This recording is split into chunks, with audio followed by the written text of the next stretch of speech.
My name is Bridget Atwood. I'm 32 years old.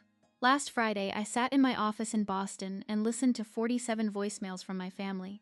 People I hadn't spoken to in 9 years. Not one said I'm sorry. Every single one said the same 2 words. 9 years ago, I walked out of my mother's house with $215, one suitcase, and the clothes on my back. My family told the whole town I was unstable. They weren't worried. They were relieved. And they would have stayed relieved if my sister hadn't typed my name into Google last week. Before I tell you what those 2 words were and what I did about them, please take a moment to like and subscribe, but only if this story actually means something to you. Drop your location and your local time in the comments. I love knowing where you're listening from tonight. Now let me take you back to Easter Sunday 2017. Cedar Hollow, Pennsylvania. Population 3,200. The kind of town where everybody knows your news before you do, and the gossip moves faster than the volunteer fire department. Easter brunch at the Atwood house meant my mother's Wedgwood china, on the long table, 22 relatives squeezed elbow to elbow, and my father pouring wine like silence was something you could rinse out of a glass. I was 23 years old that spring, working 2 jobs and saving every dollar I could pull out of a tip jar. I waited tables at the Linden Diner on Route 6. I answered phones for a small accounting firm on Court Street whenever they needed coverage. My sister Vanessa had just been promoted at Northeast Mutual, the insurance firm in Pittsburgh that recruited her right out of college. Same salary as before, fancier title. Vanessa was 25 then, 2 years older than me, and the kind of beautiful that walked into a room before her name did. She had been my mother's favorite since the day she was born, and Mom had never tried to hide it. The golden child, in the language people use when they think you can't hear them. Vanessa's school portraits hung in the front hallway in matching brass frames. Mine went into a drawer in the laundry room, and once a year my mother would tell relatives the drawer was temporary, just until we redo the wall. The drawer outlived 2 paint colors and 1 carpet replacement. My mother stood at the head of the table that Easter and raised her glass. To Vanessa, she said, our brilliant girl, always making this family so proud. 22 people lifted their glasses. I lifted mine too. Nobody asked what I was doing. Nobody asked about my night classes at the community college or my plan to transfer to a 4-year. I was wallpaper in my own family's house. But I'd come to brunch that morning with one question. A quiet one. I waited until dessert when the lemon tart was being passed and the noise had softened into that warm hum of cousins talking over each other. Mom, I said. I was wondering, is there any of Grandma Lillian's down payment money left? She told me she put aside something for each of us. The table went quiet, not the comfortable kind. The kind that lets you know a grenade just rolled under your chair and everyone except you saw it land.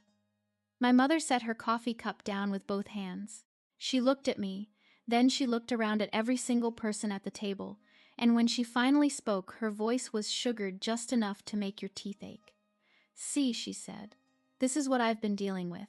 I didn't answer. I sat there with my fork in my hand and 22 pairs of eyes landing on me like I'd cursed in church. My Aunt Rosalind reached over and patted my hand. Honey, she said, your mother just wants what's best. I got up and went to the kitchen and started rinsing plates because that's what I did at every family gathering. I cleaned up while everybody else celebrated. Muscle memory. The faucet was running, but I could still hear voices through the doorway. My mother's voice dropped low when she was talking to my Aunt Marlene. Lillian's fund went to Vanessa's wedding deposit and her car payments, she said. Bridget doesn't need it. She's not going anywhere anyway. I turned the water off. My grandmother had set up separate accounts for both of us, $18,500 apiece. She'd told me this herself the spring before she passed, sat me down at her kitchen table on Birch Lane, took my hands in hers, and said, "This is for your future, sweet girl. Nobody can touch it but you." Somebody had touched it. I walked back into the dining room. My mother was refilling her wine glass. "That money was mine," I said. "Grandma left it for me. You had no business moving it." Constance Atwood didn't flinch. She set the bottle down, folded her hands on the linen, and tilted her head the way she always did when she was about to bend reality into a more flattering shape. "You're being dramatic, Bridget," she said. "You always do this. You always make everything about money. I'm asking about $18,500 that was left to me by name. And I'm telling you, she said. You sound just like your grandmother, always stirring something up. That stopped me cold. My grandmother Lillian was the kindest woman I ever knew, and my mother said her name like she was scraping it off the bottom of her shoe. 10 minutes later, my mother called everyone into the living room. I knew exactly what was coming. I'd seen this play before.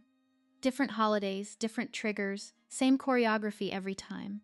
Constance Atwood in the center of the room, performing concern for an audience that never bought a ticket but always took a seat. I've tried to keep this private, she said, dabbing at the corner of her eye with the napkin she always carried, the one embroidered with her initials. But I think everyone needs to know. Bridget hasn't been herself for months. She's been having episodes. I've been covering for her, but tonight, well, you all saw it. She gestured toward me like I was Exhibit A in a courtroom that had already reached a verdict. I looked at my father. Walter Atwood sat in the wingback chair by the fireplace, with his hands flat on his knees, staring at a small worn patch in the carpet that he'd been staring at for 30 years of marriage. He said nothing. He never said anything. I looked at my brother Trevor. He was 21 then, leaning against the doorframe with his arms crossed and a glass of wine he wasn't supposed to be drinking. He gave a small nod, not to me, to her. I looked at Vanessa. She was already scrolling on her phone, thumb moving in that fast little tick she had when she didn't want to look up. 22 relatives in that living room. Not one of them, said Bridget. Are you okay? Not one, said Constance. That seems harsh. Not one. I went upstairs. My old room still had the wallpaper my mother had picked when I was 7, little blue cornflowers that had faded into something the color of bruised milk. I pulled my suitcase from under the bed and started packing. $215 in tip cash from the diner, a winter coat that wasn't really winter weight, 3 changes of clothes, and a small walnut box my grandmother Lillian had left me. The box had sat on my dresser for almost 2 years. I'd never opened it. Opening it would have meant admitting she was really gone. I walked down the stairs and through the living room. My mother's voice followed me to the door. If you walk out that door, she said, don't bother coming back. I didn't slam it. I closed it gently because I knew I'd never open it again. Outside, the April rain that had threatened all morning was finally coming down. Cold, slow, the kind that gets through a thin coat in about 3 minutes. I had a suitcase, $215, and nowhere to go. That was the last time I heard my mother's voice for 9 years. I walked to the Greyhound station on Route 6, the only one for 40 miles. The night clerk was a man named Pete who'd played pool with my father in high school. He looked at me, looked at my suitcase, looked back at me, and didn't ask.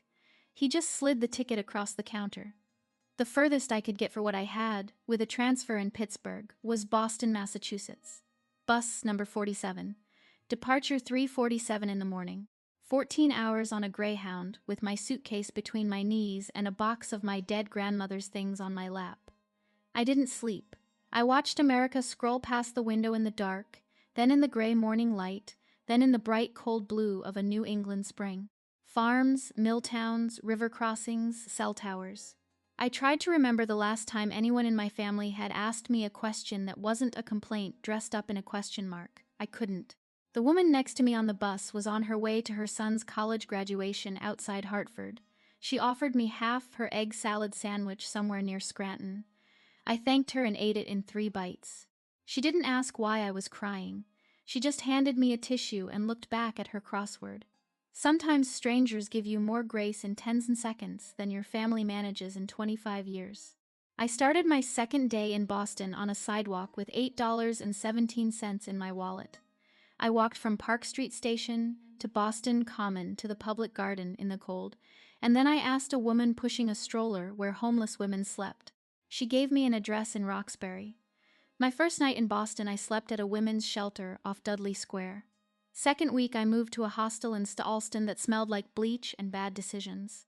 I had no credit history, no references, no local connections, just a work ethic my family had spent 25 years exploiting and 0 years admiring. I found a job within 9 days. Reception at a small consulting firm called Halloway Mercer. 9 employees back then. A cramped office on the 3rd floor of a Beacon Hill brownstone that had been a doctor's house in 1910.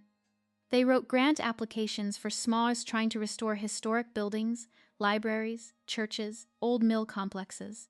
I answered phones and sorted mail and ordered the printer toner. It wasn't glamorous, it was a paycheck. 3 weeks in, Eleanor Holloway noticed me before I noticed myself. I'd reorganized the entire client filing system in my first 9 days. 4 years of scattered folders, cross-referenced and color-coded by region, by grant cycle, by award amount. Nobody asked me to. I just couldn't stand the chaos. Eleanor walked past my desk on a Friday afternoon, stopped, came back. She was 61 years old then. Gray hair cut in a no-nonsense bob, reading glasses on a beaded chain. You reorganized 4 years of client files in 9 days, she said. Who does that? I looked up. Somebody who needed something to control. She didn't laugh. She didn't pity me. She pulled up the chair across from my desk and sat down. Tell me what else you see that's broken, she said. We worked until 7 that night. While I was filing grants in Boston, my mother was filing her version of me in Cedar Hollow. I learned all this later from Aunt Rosalind, from a high school friend who tracked me down on LinkedIn 5 years in. I'll tell you now so you understand the whole picture. Within a month of my leaving, Constance had told the women's circle at First Methodist that I was receiving care at a residential facility somewhere out west. She never said which one. She didn't need to. In Cedar Hollow, residential facility means one thing, and everyone fills in the blank with the worst version.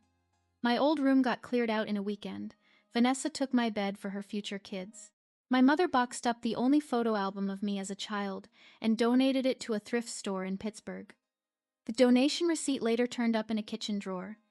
My father handled the neighbors. He'd stand in the driveway with his hands in his pockets and say, "We just hope she's safe wherever she is." Voice cracking at the right moment, eyes looking up at just the right angle, the way he'd heard Constance do it 100 times. He never called me, not once that first year. 3 weeks into Boston, I checked Facebook for the first and last time. Constance had posted in the extended family group, "Please keep Bridget in your prayers. She's going through a very difficult time and we just hope she's somewhere safe. We love her and our door is always open." 142 reactions, 38 comments, all variations of praying for her and "You're such a strong mother, Constance." Trevor's comment sat right at the top. She always was the dramatic one. 63 likes. I deleted Facebook that night and I didn't look back. Let me be honest about what no contact actually costs when you're 23 with nothing. No savings, no emergency contact on any form. I wrote N/A for 2 years until I had someone worth listing. No birthday calls, no Christmas cards, nobody to tell when I had the flu so bad I couldn't get off the bathroom floor for 30 hours and thought about calling an ambulance and couldn't afford one. And the thing nobody warns you about. The permanent low hum of knowing that somewhere in Pennsylvania, 22 people are telling a story about you, and you can't correct a single word of it. I was the family ghost. The cautionary tale Constance told at church coffee. The reason she could press a tissue to her eye and collect sympathy like loose change in a jar. But here's what silence also gave me. The first morning I woke up in Boston, really woke up, not jolted by anxiety. I lay in my hostel bunk and realized something was missing. It took me a full minute to figure out what. Constance's voice. That constant internal narration, "You are not enough, you are not enough," had gone quiet. Like somebody had finally found the off switch on a radio I'd been hearing my entire life. Year 1 in Boston was survival. Year 2 was the first time in my life I made a plan that belonged to me. At Holloway Mercer, I moved from reception to project coordination in 7 months. Eleanor gave me a small grant application to manage. A library restoration project in Greenfield, Massachusetts. I turned it in 3 days early with a revised budget that saved the client 11%. Eleanor read it twice. Then she handed me a second project. I enrolled in UMass Boston's online business administration program. Classes at night, work during the day. I paid tuition out of every paycheck. Small bites, no loans. My apartment was a shared 2-bedroom in Allston with a roommate who worked nights, so we barely overlapped. I cooked every meal. Rice and beans on Mondays, pasta on Tuesdays.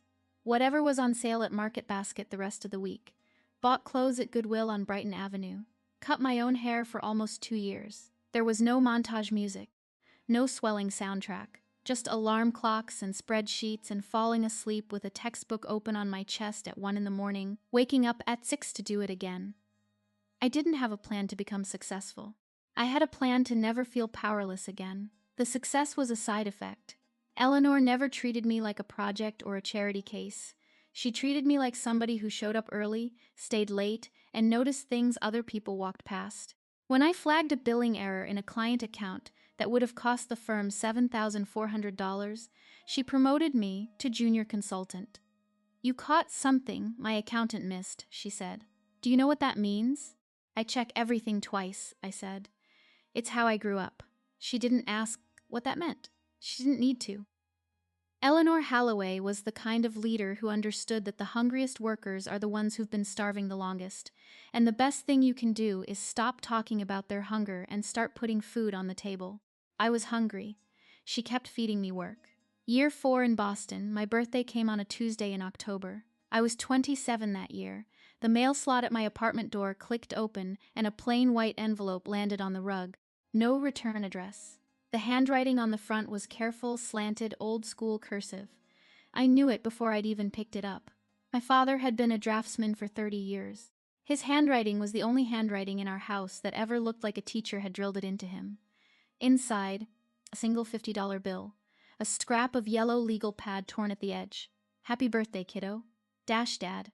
No signature line, no phone number, no address. I sat on the floor of my apartment with the bill in one hand and the note in the other for a long time. Then I put both in the kitchen drawer where I kept old utility bills. I didn't write back. I wasn't ready. I didn't know if I'd ever be ready. But the drawer kept it. Year after year, the drawer kept it. The walnut box stayed on my nightstand for 5 years. I'd carried it from Cedar Hollow to Boston in my suitcase, moved it from the shelter to the hostel to the shared apartment to my own studio in the South End.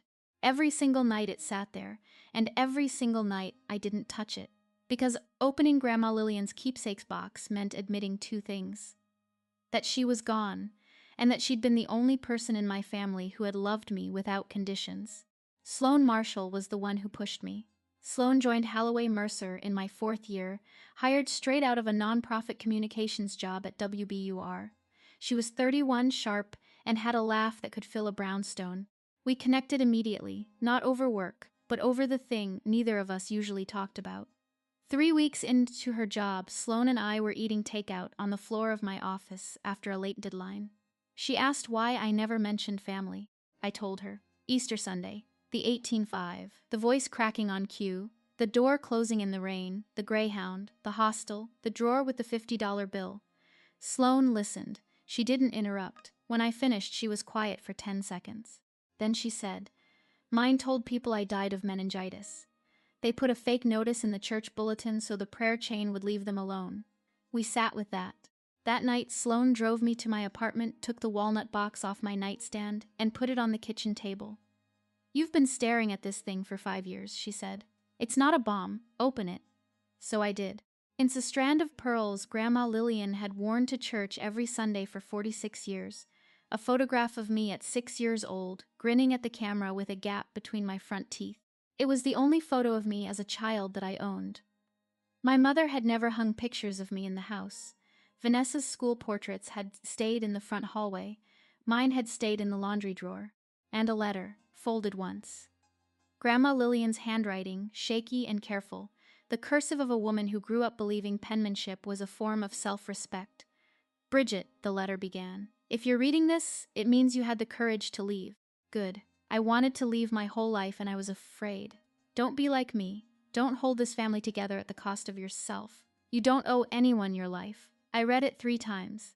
The 3rd time, my hands were shaking so hard the paper rattled. All those years, every Easter, every Christmas. Every family dinner where I'd bitten my tongue and passed the green beans and pretended the pecking order didn't exist. I'd thought I was honoring Grandma Lillian's wish. Keep this family together. She'd said it at holidays. She'd said it when I called her crying after arguments with Constance. She'd said it so many times it had become my operating system. But she'd said it in front of the family under Constance's roof with Constance listening. This letter, folded into a walnut box hidden like contraband, was what she'd actually meant. It was a postscript. The accounts. I left instructions with my attorney, Mr. Pemberton in Pittsburgh.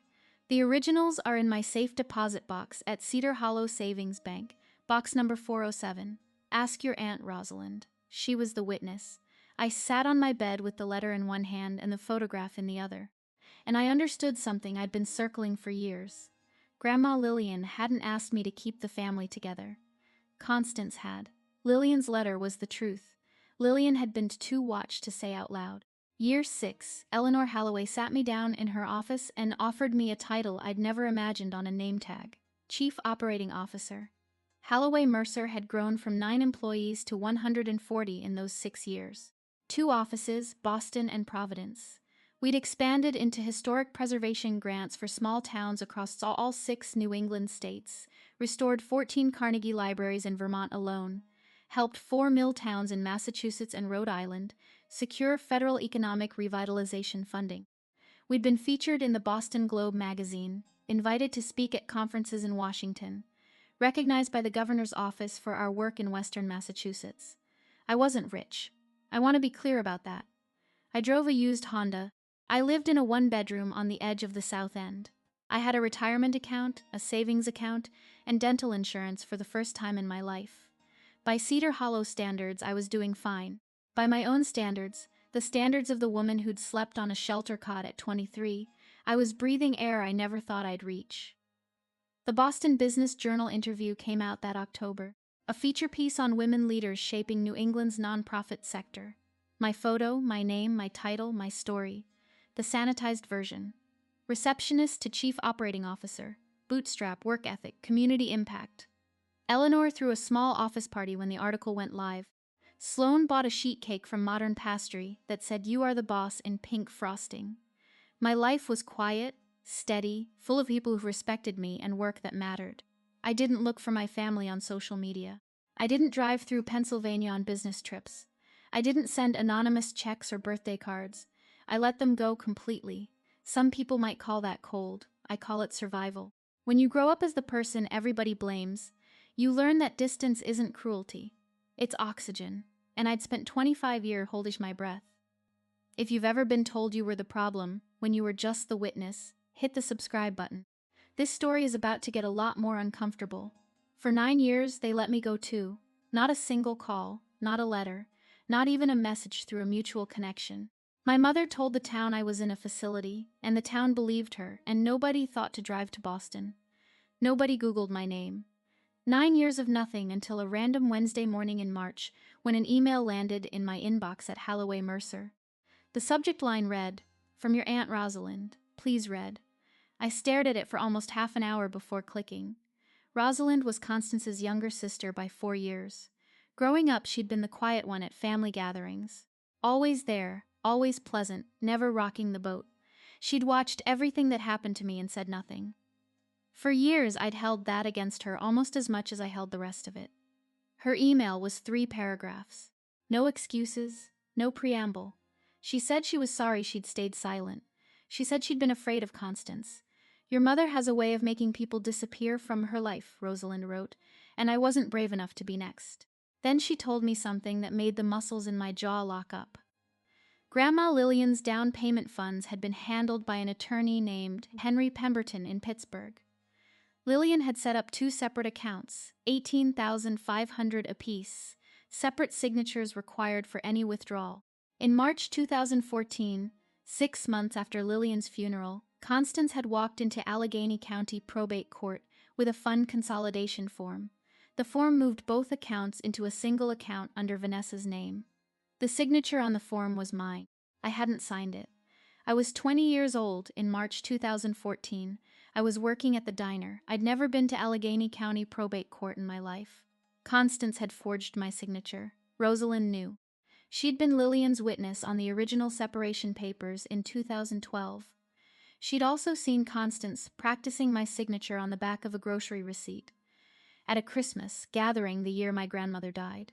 She'd told no one. I sat with that email for an hour. Then I called Rosalind. She picked up on the second ring. She was crying before I said hello. "Bridget," she said, "I'm so sorry. I want you to tell me something," I said. "Why did she pick me? Why not Vanessa? Why was it always me?" Rosalind was quiet for a long time. Then she said, "Do you remember your first birthday party?" "I don't," I said. "I was one." "Of course you don't," she said. "But I do." Lillian threw it at her house on Birch Lane because Constance was too overwhelmed. Vanessa was 3. There were maybe 10 of us in the living room. Lillian picked you up out of your high chair when it was time for cake. She held you against her shoulder, and she looked around the room at all of us, and she said, "This one has my fire." I closed my eyes. I watched your mother's face when Lillian said it, Rosalind said. Constance had spent her whole childhood trying to make Lillian say something like that about her, and Lillian never had. Constance had been 28 years old in that living room, and she'd finally heard her mother say it, and it wasn't about her. It was about a 1-year-old eating frosting off her own fist. She never forgave Lillian for that. She also never forgave you for being the one Lillian chose to say it about. You weren't the daughter she resented, Bridget. You were the granddaughter she punished her mother through. I put my hand over my mouth and sat down on the floor of my office. That's your motive, Rosalind said. That's the whole story. 2 weeks after the Rosalind email, Eleanor walked into my office with her phone in her hand like it was a winning lottery ticket. "You know," she said, "Reverend Marcus Hartwell runs a Methodist church in some small town in Pennsylvania." I didn't react. But the word Pennsylvania was already a fire alarm. He sits on the board of a historic preservation society out there. They're restoring an old Carnegie library, building a new community wing onto it, and they're hosting a Founders Gala this spring to raise the rest of the renovation money. They want a keynote speaker. Somebody who works in community development, has a personal connection to small-town revitalization. He reached out through our network. She looked at me. I told him about you. You grew up in a small town in Pennsylvania, right? I hadn't told Eleanor which town. The town is Cedar Hollow, she said. So you know it. You'd be perfect. I almost said no. The word was right there sitting on my tongue like a reflex. And then I thought about Grandma Lillian's letter, about closing that door in the rain, about 9 years of being a ghost in a story I hadn't written. "I'll do it," I said. Eleanor grinned. "Wonderful, I'll send your bio to Reverend Hartwell tonight." After she left, I sat in my office and Googled Cedar Hollow Library Founders Gala. The event page listed Constance Atwood as committee chair. The venue was the library renovation site at 47 Maple Lane. The date was May 17th. I picked up my phone and texted Rosalind. "I know about the gala. I'm the keynote speaker." Her reply came in 40 seconds. "I know. I didn't tell your mother. Be ready." I was going back to Cedar Hollow on my own terms, through my own front door. 2 weeks before the gala, on a Tuesday afternoon, my sister sat down at her kitchen table in Pittsburgh and typed my name into Google. I know the details because Rosalind was visiting her that day. She told me all of it later. Vanessa's 34, freshly divorced 6 months earlier, and drowning. Her ex-husband had left her with a mortgage she couldn't carry alone and a Pomeranian she didn't particularly want. She'd been coasting on Northeast Mutual commissions, but the housing market had cooled. The bank was 3 months behind on patience, and she needed a co-signer for a refinance. Constance's credit was wrecked from a string of bad investments. Walter was on a fixed pension. Trevor still owed $36,000 in student loans. Vanessa needed somebody with a real income and a clean financial record. She thought of me the way you think of an old tool you tossed in a junk drawer 6 years ago. Not with affection, with sudden practical interest. She typed Bridget Atwood, Boston. First result. LinkedIn. Chief Operating Fixer, Halloway Mercer. Second result. Top 50 women leaders in New England nonprofit. Third result, the Halloway Mercer Company page. Professional headshot. Conference speaking credits. A quote from Eleanor calling me the operational backbone of everything we've built. Rosalind said. Vanessa stared at the screen for almost a full minute without blinking. Then she picked up her phone and called our mother. "Mom," she said, "you need to see this." "See what, Bridget?" "She's a CEO of a real company. She's been in Business Journal." The sound on the other end of the line, Rosalind said, wasn't joy, wasn't relief, wasn't pride. It was a sharp inhale.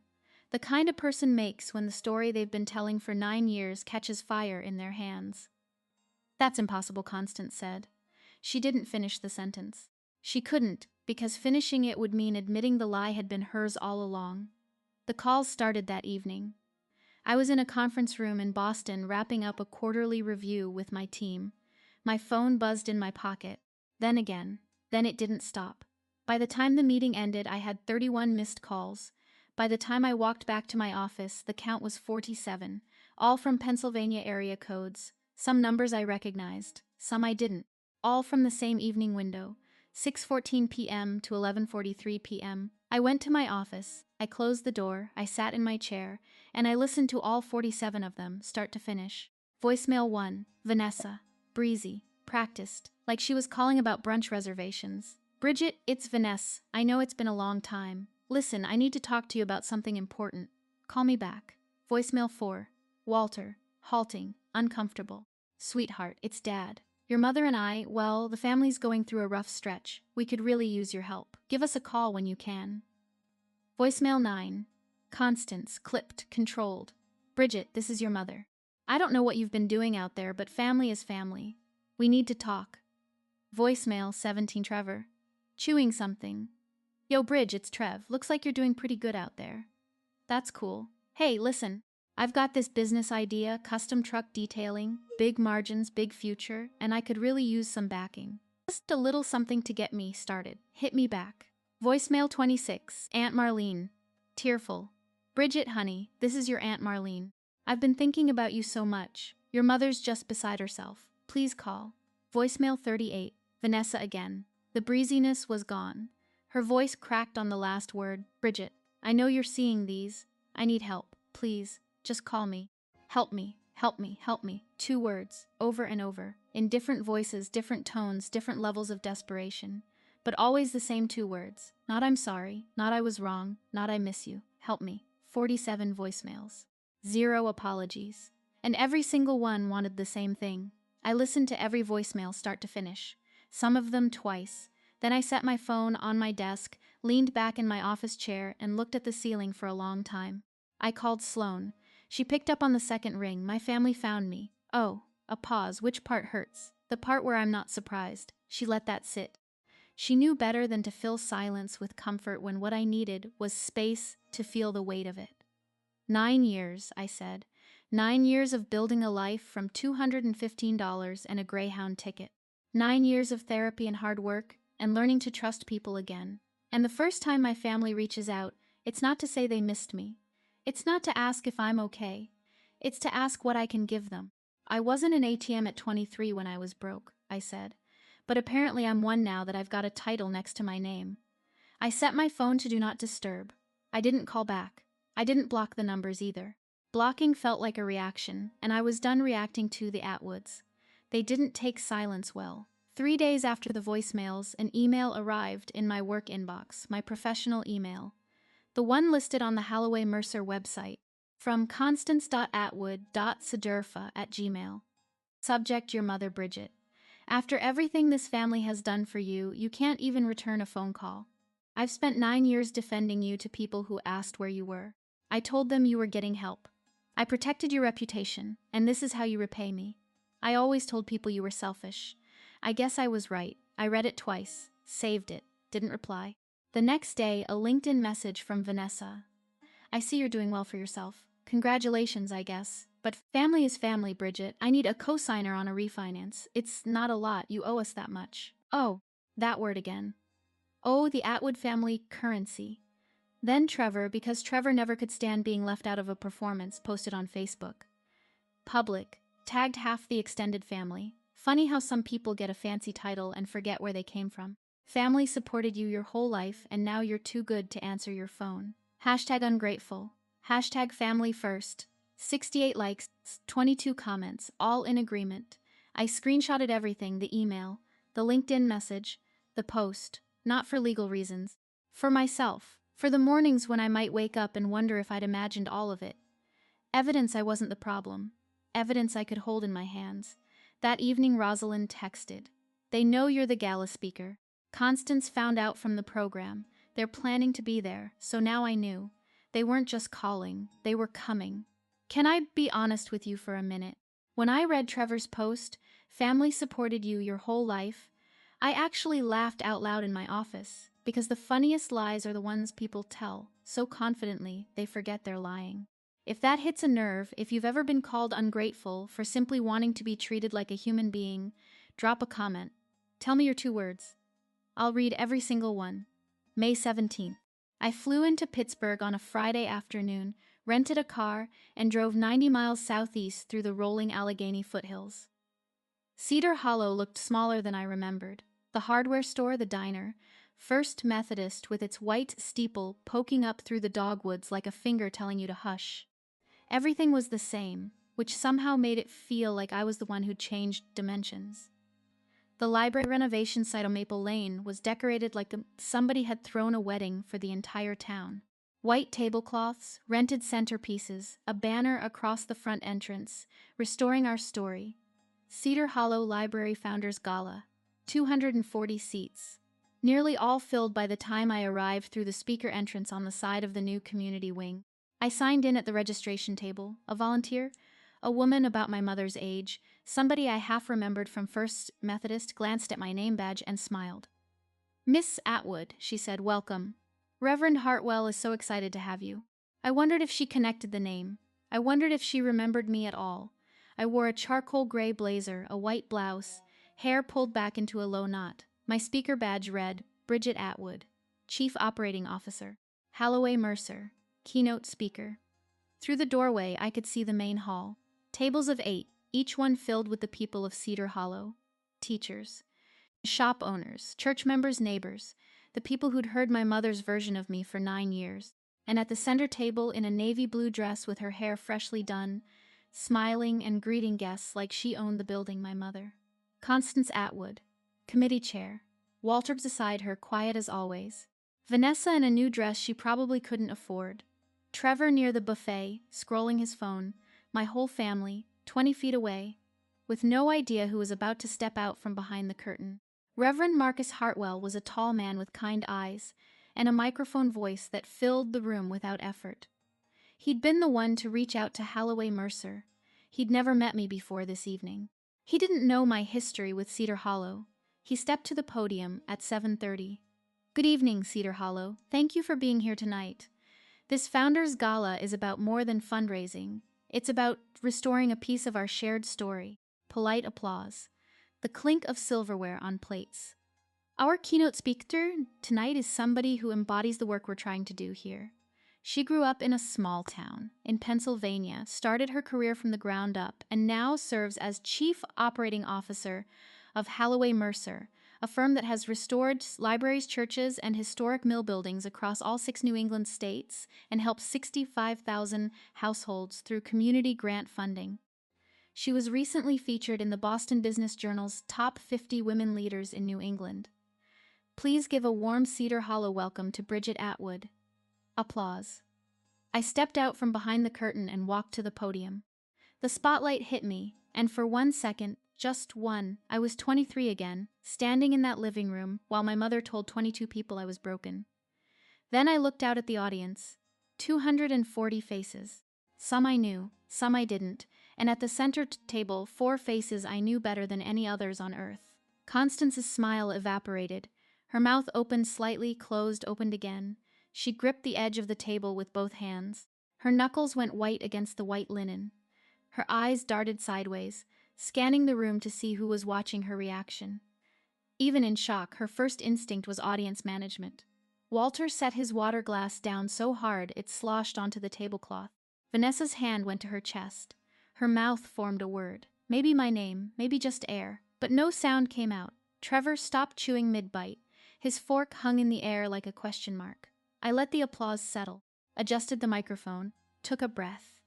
"Thank you, Reverend Hartwell, and thank you, Cedar Hollow. It's been a while." Light laughter, a few exchanged glances.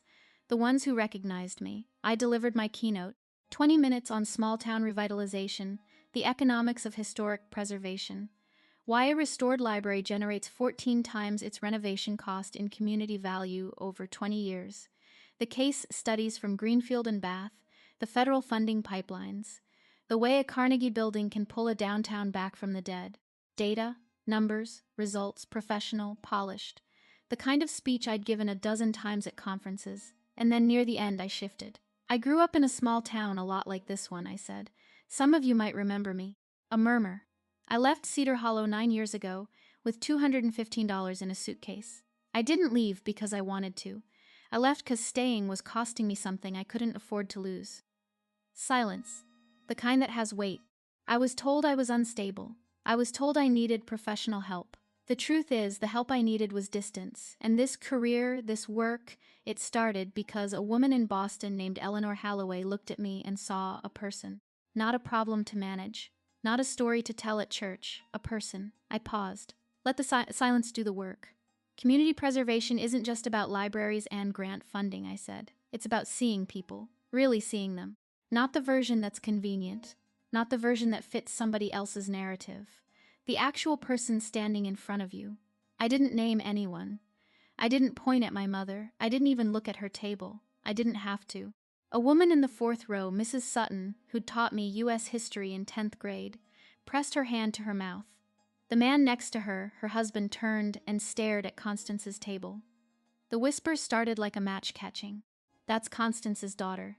The one she said was at a facility. She's a Sioux. When I finished, the room stood again. Longer this time. Some people were wiping their eyes. My mother didn't stand. She sat perfectly still, her napkin clenched in both fists, her face the color of raw steak. I stepped back from the microphone and started to leave the stage. Reverend Hartwell raised his hand. "If I could have one more moment of your time," he said into the microphone. "We have one more presentation tonight that I think the board would like to hear." A pause. A door opened at the back of the hall. An old man walked in, slowly, with a cane in his left hand and a sealed manila envelope in his right. White hair, wire-rimmed glasses, a gray suit that had been good in 2004. He was 81 years old. His name was Henry Pemberton, and he'd been my grandmother Lillian's estate attorney for 32 years. He walked up the center aisle past Constance's table. He didn't look at her. He climbed the 3 steps to the stage, handed the sealed envelope to the chair of the Library Foundation Board, a retired physician named Dr. Eldridge, and stepped back from the podium. "This envelope," Mr. Pemberton said into the microphone, "contains a forensic document examiner's report.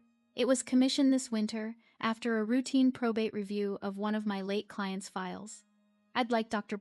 Eldridge to read the conclusion aloud, with the board's permission, because 3 different institutions in this room have unknowingly been part of a chain of forged paperwork going back to 2014, and the public has a right to know." Dr.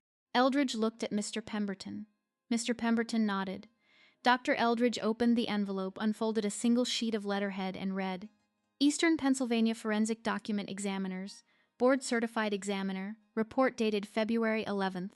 The signature on the fund consolidation form filed at Allegheny County Probate Court on March 14th, 2014, case number 8C 2014-03281, is inconsistent with the known signature exemplars of Bridget Atwood.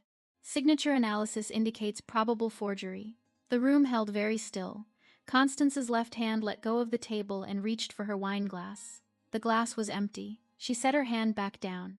The mascara had begun to smudge into a faint dark line under her right eye. Then a woman in the 3rd row stood up. She was 67 years old, gray hair in a neat bob, reading glasses on a beaded chain. Eleanor Holloway had flown in from Boston that morning. She hadn't told me she was coming. She started to applaud, hands held high above her shoulders. The man next to her stood up and joined her, then the row behind her, then Mrs. Sutton, then Reverend Hartwell. Within 60 seconds, 239 people were standing. My mother was the only person in the room, still in her seat. The networking portion was supposed to be wine and small talk. It became something else entirely. I stepped off the stage and into a crowd. People I hadn't seen in 9 years shook my hand, touched my arm, said things like, "We had no idea your grandmother would be so proud." Mrs. Sutton hugged me so tight I heard a vertebra crack. Constance cut through the crowd like a blade. She arrived with a smile so tight it looked bolted on. 20 people within earshot. She wasn't going to make a scene. She was going to perform. Bridget, sweetheart. Her arms opened, a hug for the audience. "What a surprise! Why didn't you tell us you were coming?" "I didn't step into the hug. You had my number, Mom." 9 years. The smile flickered. She lowered her voice, stepping closer. "You embarrassed this family. That speech of yours. I didn't name anyone. If people drew conclusions, that's not my responsibility." Vanessa appeared at Constance's shoulder. "We've been trying to reach you, Bridget. We need to talk about family. I heard your voicemails, all 47. Not one apology, just help me. That's not a family reaching out, that's a collections call." Walter materialized behind them, voice low, eyes on the floor. Bridget, let's not do this here, Dad. You had 9 years to not do this. You chose not to. Trevor, trailing behind. You think you're better than us now. No, I think I'm done being less than you needed me to be. I stepped back, straightened my blazer, nodded once to Reverend Hartwell, who was watching from near the stage with an expression somewhere between concern and understanding. Then I walked toward the exit. Steady, even. No running, no slamming. I'd done enough of that 9 years ago. I sat in my rental car in the lot for 15 minutes. Engine off, hands on the wheel, breathing. I drove the 90 miles back to Pittsburgh that night and checked into a Hampton Inn off the airport exit. I opened my laptop on the desk and wrote one email to my mother, my father, Vanessa, and Trevor. I'm writing this once. I'm not co-signing any refinance. I'm not sending money. I'm not funding anyone's truck detailing business. I'm not angry. I'm clear. If any of you want a real relationship with me, it doesn't start with a voicemail asking for help. It starts with an honest conversation. A real one, where somebody says out loud what happened and acknowledges it. Not we did our best. Not that's in the past. Not family is family. An apology specific. For the $18,500, for the forged signature, for 9 years of telling Cedar Hollow I was at a facility while I was building a life. Until that happens, I wish you well. But my answer is no. I read it twice, changed nothing, pressed send, closed the laptop, turned off the lamp, and lay in a hotel bed 12 miles from the runway, listening to Pennsylvania's silence for the first time in 9 years. A week after the gala, I called Mr. Pemberton at his condo in Squirrel Hill. He'd retired 7 years earlier, but he'd kept every original document from my grandmother's estate in a fireproof safe in his closet. Your grandmother was a remarkable woman, he said. She came to me specifically because she didn't trust your mother. She made me promise to keep the originals. I asked him about the $18,500. He said legally, recovery was very unlikely. The statute of limitations had run. But, he said, there are some things worth pursuing for the principal. I've already filed an amended estate complaint with Allegheny County. Your mother may not face criminal charges, but she'll spend the next 9 months under a forensic review, and nothing she does in Cedar Hollow will ever be private again. I thanked him. He told me to call him on his 90th birthday in May. The $18,500 was gone. Legally, there was no recovery, but I'd been thinking about what Grandma Lillian would have wanted. Not revenge, not restitution. Legacy. I contacted UMass Boston's financial aid office. Set up a small annual scholarship, funded directly from my salary at Halloway Mercer, for students who were estranged from their biological families. Students who checked no family contribution on their FAFSA, not because their parents couldn't pay, but because their parents wouldn't. I named it the Lillian Atwood Memorial Scholarship. The university published the announcement on their website. 2 paragraphs. My name. My grandmother's name. A photograph of the 2 of us from the walnut box. 6-year-old me grinning with that gap in my teeth. Grandma Lillian behind me with her hands on my shoulders and her Sunday pearls catching the kitchen light. It wasn't about the money. It was about rewriting the ending. Rosalind called me 3 days after the gala. I let it ring twice before answering. She was crying before I said hello. I should have said something years ago. At that Easter brunch, at every brunch. I watched your mother do this to you, and I sat there like everybody else. You're saying it now, I said. That counts. It doesn't feel like enough, it's not. But it's a start, a silence. I need time, Rosalind, before we build anything. Trust isn't a switch I can flip just because somebody finally decided to be honest. I understand. Can I tell you what happened after you left? Go ahead. The town won't stop talking. Everyone's asking the same question. Constance told us she was at a facility. She's a COO. Mrs. Sutton told her Bible study group. Reverend Hartwell hasn't said anything publicly, but he called your mother and asked her to step back from the board chair. She lost the chair position voluntarily, she said. Everyone knows. I let that settle. I didn't feel triumphant. I didn't feel sorry for her either. I drove back through Cedar Hollow once more, 4 weeks after the gala, on my way to a Halloway Mercer site visit in Williamsport. I didn't have to. I could have taken the Interstate North, but I took Route 6 instead. I drove past the Linden Diner, past Pete's old Greyhound counter, past the bench outside the hardware store where my father used to sit on Saturday mornings. It was 8:30 on a Sunday. The First Methodist parking lot was full. The service ended at 8:45. I pulled my rental car into the corner of the lot, 3 rows back behind a maroon Buick. I didn't get out, I just watched. At 8:46, the church doors opened and the congregation began to file out. People I half recognized: Mrs. Sutton, Pete from the Greyhound, the pharmacist from Boyle's. 2 former classmates I didn't particularly want to see. At 8:49, my mother slipped out the side door, the one by the kitchen, the one nobody used unless they were avoiding the main doors. She was wearing a dark gray suit, her hair freshly done. She walked across the lawn quickly, eyes on the asphalt, hand gripping her purse strap. 2 women on the main steps watched her go. They didn't call out a greeting, they didn't wave. They watched. I sat in my rental car for another 10 minutes after Constance had driven away. Then I started the engine and drove north. I hadn't honked, I hadn't gotten out, I hadn't said a single word, I'd just been present. That was enough. Walter, for his part, did something I never expected. He moved into the guest bedroom. Not a separation, not a divorce. Just a door closed between him and the woman he'd enabled for 40 years. Rosalind overheard him through the kitchen window one evening that summer. "You lied, Constance, about your own daughter. You told the whole town she was broken, and she stood on that stage and proved you wrong without saying your name." Constance's response, according to Rosalind: "She turned the whole town against me." Walter's response: "No, you did that yourself 9 years ago. She just showed up." It was the first honest sentence my father had spoken in my lifetime. Too late to save us. But maybe not too late to save himself. Vanessa lost the house. Without a cosigner, the refinance fell through. The bank completed the foreclosure 90 days later. She packed what she could into a rented storage unit and moved back into our parents' house on Sycamore Drive, into my old bedroom, the one with the faded cornflower wallpaper, the golden child. The one who got the fund, the car, the wedding deposit, the toast at Easter, was now 34 years old, divorced, unemployed, and sleeping in the room of the sister she'd never defended. Did I feel satisfaction? A little. I'm human. But mostly I felt something sadder, the recognition that Vanessa had never been given the tools to build anything on her own. Every scaffolding in her life had been my mother's construction, and when the scaffolding came down, there was nothing underneath. Vanessa didn't apologize. Rosal said she was telling people if Bridget had just helped, none of this would have happened. Still blaming, still pointing, still an Atwood. But Rosalind also said something that stayed with me. One night she saw Vanessa standing in the doorway of my old bedroom, running her finger along a small crack in the cornflower wallpaper where I'd once hung a photo of Grandma Lillian. She stood there a long time. She didn't say a word. Trevor's reckoning came from an unexpected direction.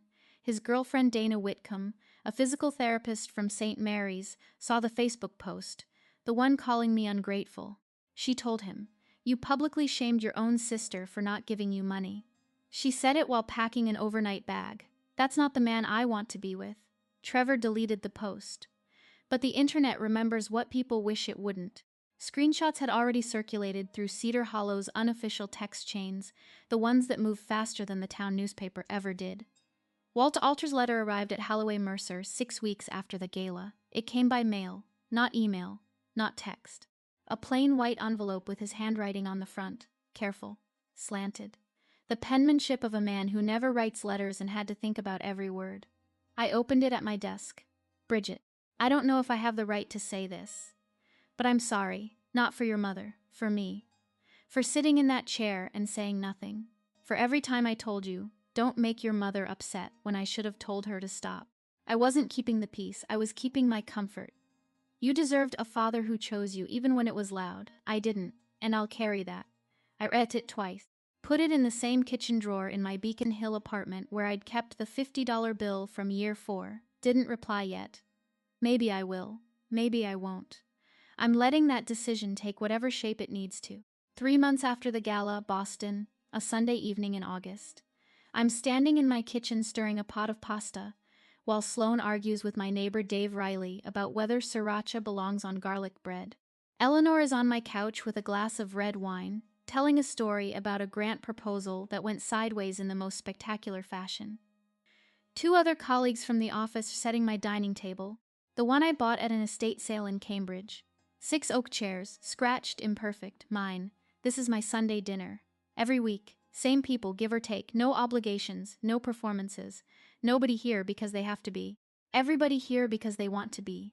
I look around the table when we sit down, and I think about another table, a longer one, set with better china. In a house in Pennsylvania where I was invisible, this table is smaller. The plates don't match. The wine is $14 a bottle, and I've never felt more seen in my life.